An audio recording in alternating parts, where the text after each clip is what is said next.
যদি ভোটে ক্ষমতায় না আসে কোন সরকার, উনি জানেন যে ওনার কোনো ভোটের প্রয়োজন নাই। যদি ওনার ভোটের প্রয়োজন হতো তাহলে কিন্তু এরকম বেফাস মন্তব্য উনি করতেন না। যেহেতু উনি জানেন ওনার ভোটের কোনোই প্রয়োজন নাই এবং উনি বিনা ভোটে বারবার ক্ষমতায় আসতে পারবেন এবং এরকম একটা প্রক্রিয়া দেশে উনি চালু করেছেন, সুতরাং ওনার জন্য এটা কোনো ব্যাপার না। 5টা লাশ পড়েছে, 10টা লাশ পড়েছে, আমি তো আমার সিংহাসনে আছি, এটা ওনার জন্য কোনো ব্যাপার না। আরেকটা ব্যাপার হচ্ছে ওনার আশেপাশে যে সুশীল সমাজ রয়েছে, সেলুট টু দেম। কি তাদের মেধা, কি তাদের মনন, একটা শব্দ নিয়ে তারা পড়ে আছে রাজাকার।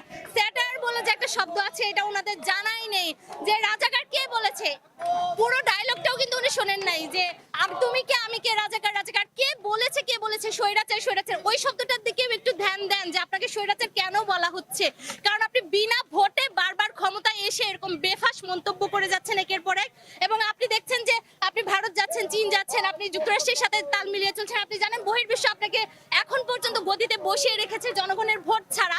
সুতরাং আপনার এখন মানে ভাববার কোনো ব্যাপার নেই। কিন্তু আপনার মনে রাখা উচিত 1952 সালে একইভাবে চিন্তা করেছিল পূর্ব পাকিস্তানের শাসকরা। 1971 সালেও তারা একইভাবেই চিন্তা করেছিল। 25শে মার্চের যে বর্বর হামলা একই চিন্তা থেকে হয়েছিল, যে চিন্তা আপনি এখন করছেন। হল বন্ধ করে দিবেন, ইউনিভার্সিটি বন্ধ করে দিবেন, স্কুল কলেজ বন্ধ করে দিবেন, এগুলো হয়েছিল, আগেও হয়েছিল।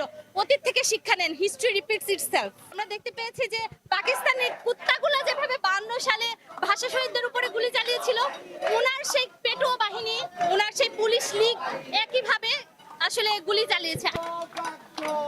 Police go back! Go back, go back, Police go back! go back, go back. Police go back! দালালি আর করিস না।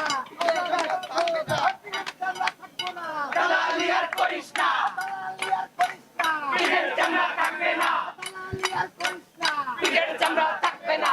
Go back, go back. Police go back! আমার ভাইয়ের রক্ত, পিতা যেতে দেব না!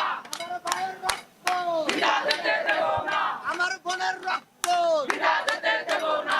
আমার বোনের রক্ত, পিতা যেতে দেব না! আমার ভাই কবরে, কেন বাইরে?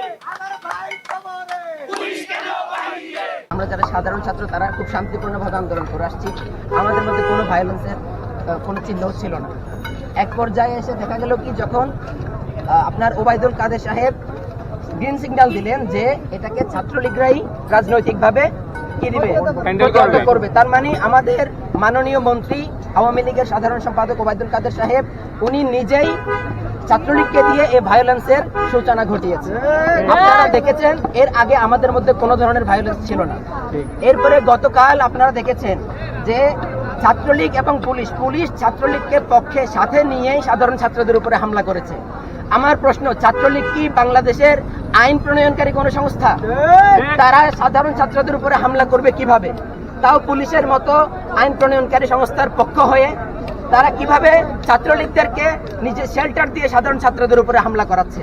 আপনারা দেখেছেন ছাত্রলীগদের, এরা নাকি ছাত্রলীগ, এরা যদি ছাত্রলীগ হয়ে থাকে এদের কাছে আগ্নেয়াস্ত্র আসে কোত্থেকে?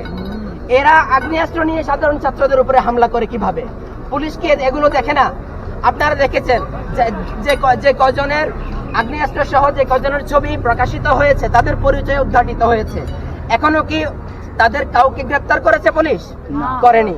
তার মানে আপনি আমাদের এই প্রশাসন বাংলাদেশে একটা গৃহযুদ্ধ লাগিয়ে দেওয়ার নেপথ্য হিসেবে কাজ করছে। তারা বাংলাদেশে গৃহযুদ্ধ লাগিয়েই দিয়েছে। পুরো বাংলাদেশের 99.5% মানুষকে রাজাকার আখ্যা দিয়ে তারা 5% মানুষকে তারা দেশপ্রেমিক, মুক্তিযোদ্ধা আখ্যা দিচ্ছে। তার মানে আমরা কি সবাই রাজাকার? আমরা দেশপ্রেমিক, আমরা কি রাজাকার? আমরা বৈষম্যের বিরুদ্ধে দাঁড়িয়েছি, এটা কি রাজাকার? একদিকে 56% কোটা, বাকি 44%